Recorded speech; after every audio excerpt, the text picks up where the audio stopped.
haven't done a bourbon review in a while, and it's about time that changed. So it's going to change today, and we're going to do it Eagle Rare 10 style. What's up, whiskey lovers, and welcome to another episode of Whiskey Straight. Me, Big Al, and today I'm off across the pond for the first time in a while to bring you a bourbon, and it is none other, as you know, the Eagle Rare 10. And it says rare on it.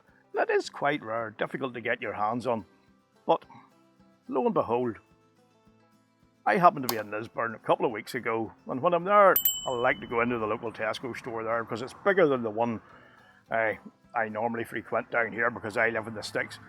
And lo and behold, new product. Yep, 35 quid, and I'm like, "You're coming home with me, boy." And the interesting thing about this is, I haven't had this for a couple of years, and in fact the last time I saw it in a store was when I was in America, and I went into lots of liquor stores when I was in America, and I only saw one bottle of this, and it was nearly $100. Over here, 35 quid.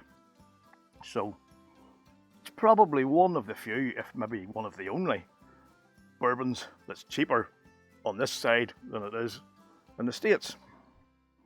Another interesting thing about this bourbon is, of course, that, well, it's bottled at 45% ABV, or 90 proof, and it's got that age statement of 10 years on it.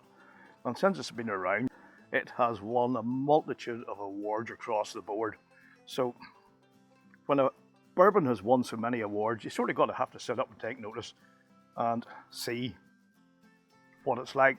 So right now, let's get into it and see if this bourbon lives up to those multi-award winning credits. You've got to pour this. Please bring some into your glass. Join me in a sip. We'll drink along together and we'll see how we get on. So we'll start off in the nose. Sláinte. Right off. It's very, very oaky. Right on the arrival. There's treacle, there's toffee, there's dark chocolate orange, leather, like warm new leather. A bit of char coming in there as well, a bit of barrel char to give it a wee bit of darkness to add to that oakiness. But there is a spicy element in here as well, and you can hear Monty likes a spicy element too. And that's like a cinnamon spice, a hint also of a wee bit of orangey spice in amongst that. There's quite a lot going on in the nose here. It's reasonably complex, but ultimately on the nose it is very oak forward. Yep, very much so. That's the overriding nature of this on the nose, oak. So let's see if that's still the case when it comes to the palate. Sláinte. Yes, it is. That's a big arrival again on the oak, right off, and then that quickly turns to that cinnamon orangey spice element, and it gives a nice tingle on the mid palate. Then it goes to barrel char, and it's quite drying on the palate, but while I say drying, it's not overly tannic. Now on the second sip, that orangey element is a bit more to the fore. It bursts through with a bit more vibrance, a bit more fruitiness. And then as it crosses the mid palate, there's a touch of vanilla in there, a touch of like drinking chocolate powder, like Cadbury's drinking chocolate. It's nice and mild.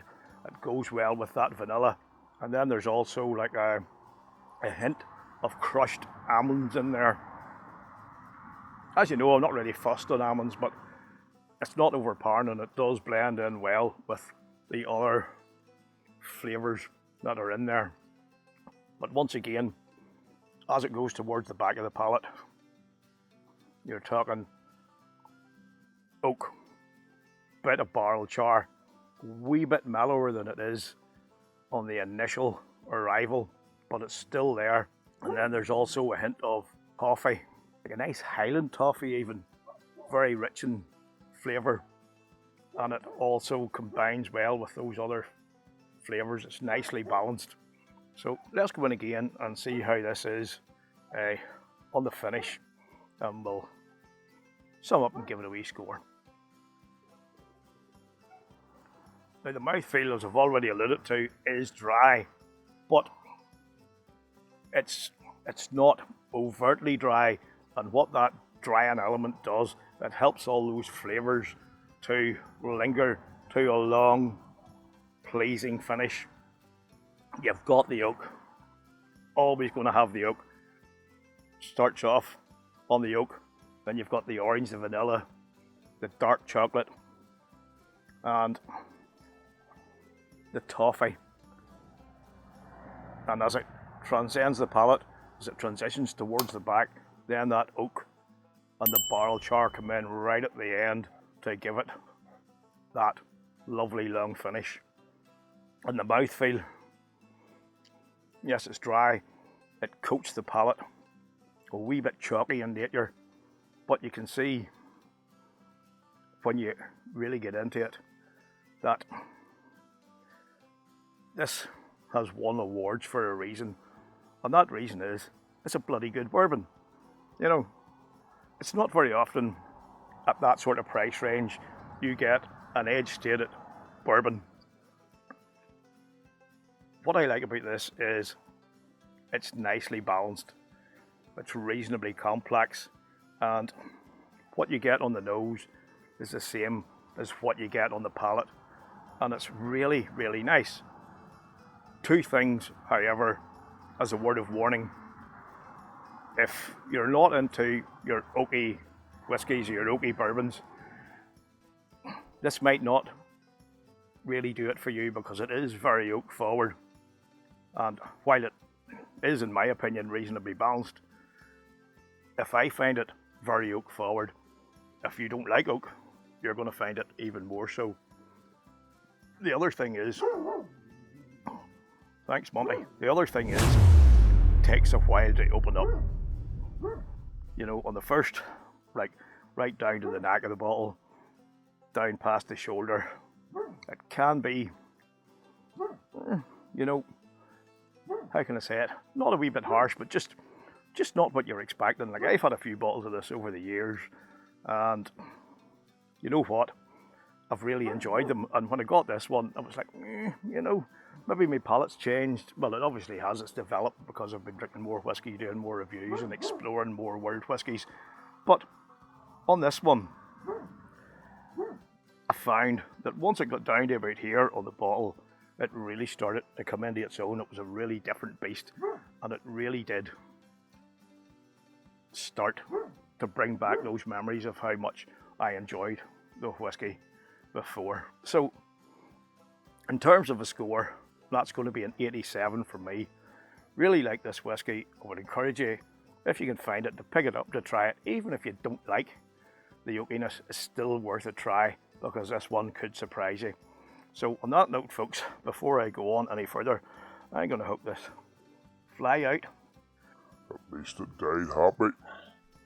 And say thanks to my new subscribers, thanks to you guys who keep coming back, and all round, just thanks for hanging out. It's been a pleasure to share another dram with you guys, and a special thanks to my Patreon and Subscribe Star supporters.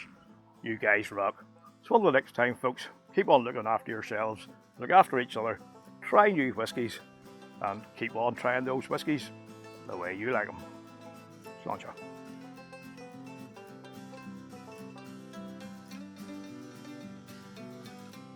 Thanks for watching, folks, I really do appreciate it. Please check out these other reviews, and if you'd like to support the channel, the best way is by subscribing, liking and commenting. And don't forget to ring that bell for all video notifications so you don't miss out on any future content. Cheers.